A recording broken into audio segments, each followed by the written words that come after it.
Friends, पिछले episode में आपका स्वागत है। और हमारा एपिसोड बनाने का सिर्फ एक ही पर्पज है, आपकी लाइफ को आसान और पिछले सेशन में हमने बजट पे चर्चा की थी और बजट में बताया था कि आपको कम से कम 10% अपनी टोटल इनकम का बचत में डालना, सेविंग करना। पैसे की एक ही भाषा होती है, तू मुझे बचा मैं तुझे बचाऊंगा, तू मुझे उड़ा मैं तुझे उड़ा। तो दोस्तों ये 10% कम से कम है। अगर आप 20%, 25% और ज्यादा भी बचा सकते हैं तो बहुत ही अच्छा। फॉर एग्जाम्पल हम ले लें कि किसी ने 100 रुपए बचाता है कोई महीने, तो इस 100 रुपए को हमें 20% 5 हिस्सों में डालना। इसका एक हिस्सा जो सबसे पहला जो हिस्सा है इसको हम डालेंगे,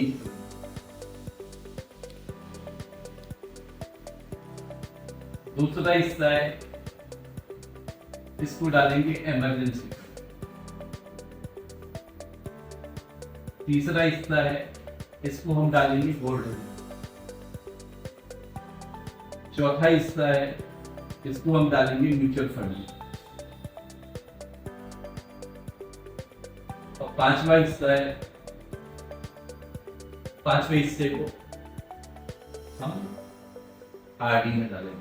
किसी बैंक में आरडी कर देंगे या म्यूचुअल फंड में, डेट फंड में जाके डेट फंड में भी आरडी कर देंगे। तो इस तरीके से हमें अपनी टोटल सेविंग को बचाना है। यहाँ पे अलग अलग एसेट क्लास लिया है हमने, insurance, bank, mutual fund, gold, emergency fund इसलिए है कि आपको कभी भी कल को कोई इमरजेंसी आती है, कहीं इमरजेंसी खर्च करना है तो यहाँ से निकाल के आप अपना फंड यूज कर सकते हैं।